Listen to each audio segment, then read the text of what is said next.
Hi everyone, my name is Dr. Hilary Booth and I'm a naturopathic doctor, and welcome to my video blog. Today I want to talk about cold and flu season. So I know right now it is back to school and the end of summer and you're not really thinking about colds and flus yet, but this is something that it's important to start working on now so that when cold and flu season does come around, your body is prepared and ready and you won't get sick at all. So about 25% of the Canadian population is affected by the flu every year, and the flu is something that can be really detrimental for some people. And for children, they're twice as likely to get infected with a cold or flu than an adult, so it's extra important if you are near children or work around children, or if you want to just prevent yourself from getting sick from children. There are lots of different things you can do to boost your immune system up. And your naturopathic doctor can definitely help you with those things. But I just want to give you 5 tips that are simple things that you can do at home, most of them, and they can help you to prevent the cold and flu season from getting the better of you and making you sick this year. So the first tip I have is to get enough sleep. And I know your mother wasn't joking when she said, get to bed early and make sure that you get a good night's sleep before a big day. This is really actually very important for your immune system. So studies have shown that if you are sleep deprived, your body actually has more of what we call inflammatory mediators. And when you have lots of inflammation in the body, it makes it more difficult to fight off infection. So people who have lots of inflammation are those people that you see that are constantly getting sick. So it's important then to make sure that you're getting enough sleep to sort of downplay and downregulate this amount of inflammatory response. But also studies show that if you are sleep deprived, you're going to have a reduced amount of what are called T cells. And T cells are immune cells. They're a specific type of immune cells that are basically like soldiers that kind of march around your body. And when they see something that is a virus or a bacteria or foreign to it, it's going to attack those foreign particles or virus or bacteria, and they're going to prevent them from multiplying. So basically, these soldiers are going around the body and putting out little fires everywhere and preventing you from even knowing that you could have possibly gotten sick in the first place, way before any symptoms in your body arise. So they're really, really important. And when you're sleep deprived, you have a decreased amount of T cells. So how much sleep do we actually need? This is an age-old question. Usually I typically say between 7 and 8 hours per night for an adult of restorative and quality sleep. So that's something to make a big distinction between getting a good night's sleep and not getting a good night's sleep. You want to wake up in the morning feeling well rested and refreshed. You want to make sure that you're getting 7 to 8 hours of continuous sleep, or for the most part continuous sleep, without waking up in between. So it's really important for fighting off infections that you're getting enough sleep. So I'd recommend that you watch my video blog on insomnia for more info there. But I'll give you some quick tips on this video. So my tips would be: no electronics before bed, no sugary snacks before bed, use a sleep mask or blackout shades in your room to make sure you're sleeping in a pitch black area, and reduce clutter in your room to make sure that you're getting a better night's sleep. This actually will help the brain to relax a little bit better and allow you to have a more restful sleep. So my second tip for preventing cold and flu is to take a supplement regimen that's designed specifically for you. Your naturopathic doctor can definitely help you design a supplement regimen that fits with your lifestyle, with your diet, and with your health history. But I'll give you 4 different tips here. So the first are probiotics.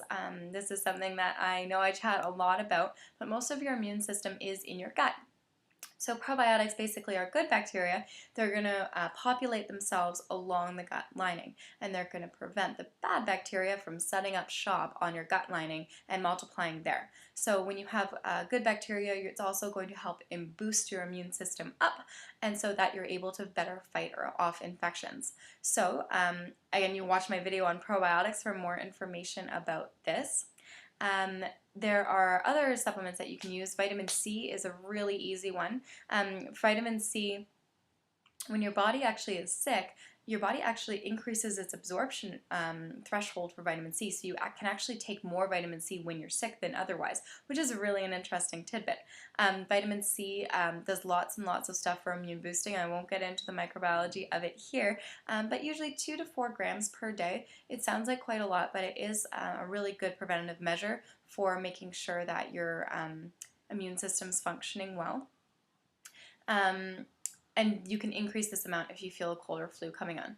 Obviously, please speak with your naturopathic doctor before getting in on any dosing for any supplement, but this is sort of a general guideline that I use. Another one is vitamin D, and this is something that's really important, especially if you live in the northern hemisphere, as we do. In the winter time, we don't get enough vitamin D. Actually, OHIP doesn't cover testing for vitamin D in your body anymore, because they just assume that everybody's deficient in vitamin D. So if we're all assuming everyone's deficient in vitamin D, please supplement with it. It's very simple. Most times you can just get it in a little droplet emulsified form, which is the best form because it's fat soluble. So try and get it in the emulsified droplet form, and 1 drop per day is about 1,000 international units, and that's usually enough as a maintenance dose. Again, you can increase this dose if you are experiencing the onset of a cold and flu, or you can speak with your naturopathic doctor about a dose that's right for you, or testing if you want to know what your vitamin D status is. Again, so you get it from the sunshine, so if you spent a lot of time outdoors in the past couple of months in the summer, you're probably okay until the fall hits with vitamin D, but you do want to be supplementing that as an ongoing thing to make sure that your levels stay high. The next supplement that I want to talk about are immune stimulating or immune modulating herbs. So there are tons and tons of botanicals that you can use to help modulate or boost your immune system up.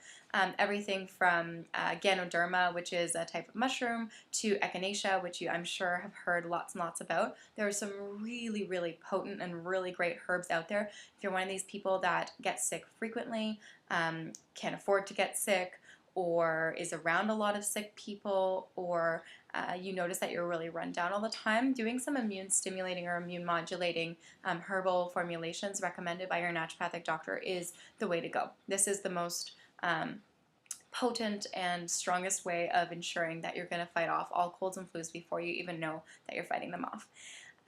So my next tip for you is to lower your stress levels.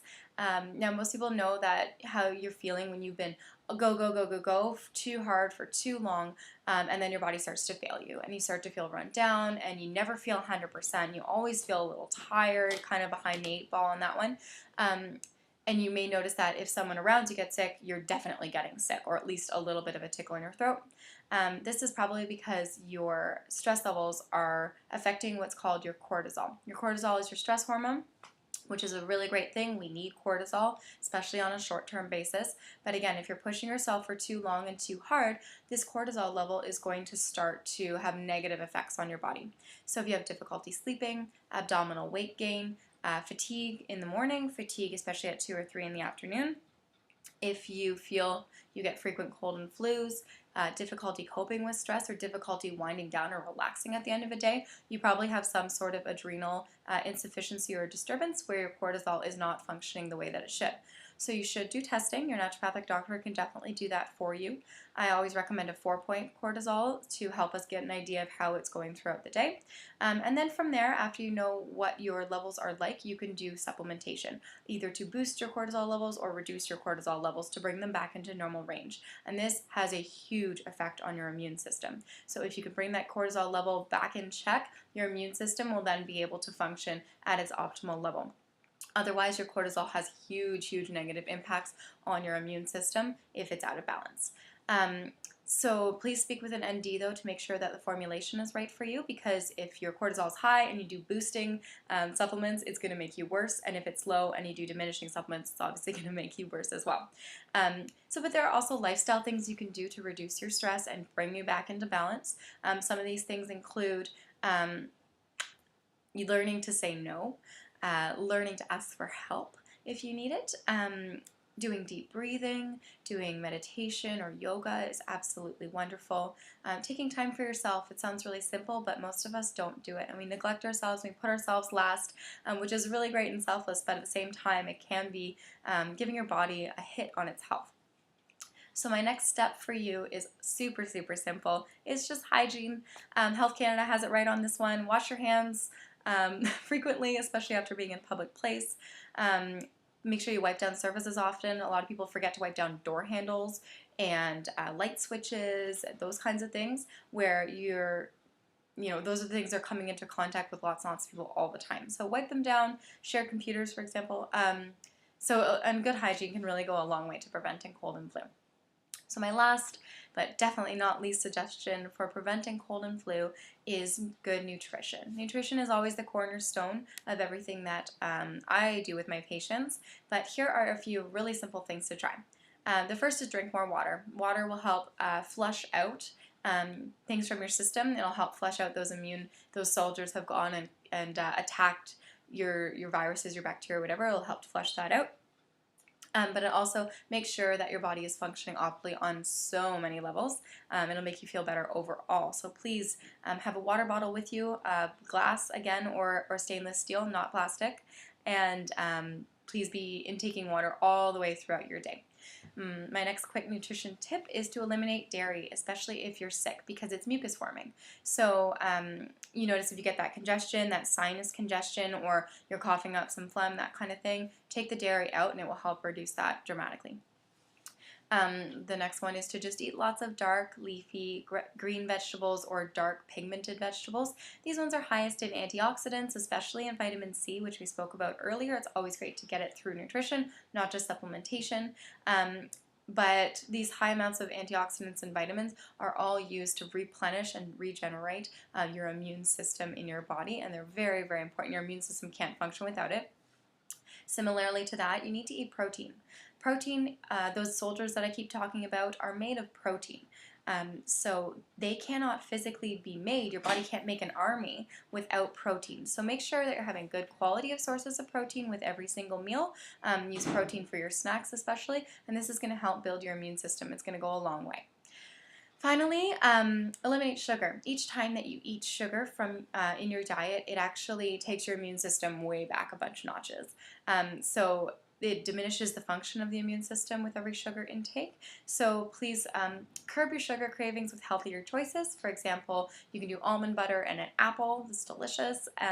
You could do celery and hummus. Oftentimes, if you have a snack that is healthy instead of a sugar type snack, that sugar craving will go away because it was really just that you were hungry, not that you were craving a sweet. So, as always, I hope that this was a helpful and informative video blog for you. If you have any questions, please feel free to go to my website at hilarybooth.com or and go to my contact page there, or you can go to Facebook and you can send me a message through that, and I'd be happy to answer any of your questions. And of course, I would love to help build an immune boosting regimen that's perfect and right for you. So in order to do that, you can book an appointment by calling our office or by doing so online through my website. Thanks very much for watching, everybody, and I hope you have a healthy and flu-free season.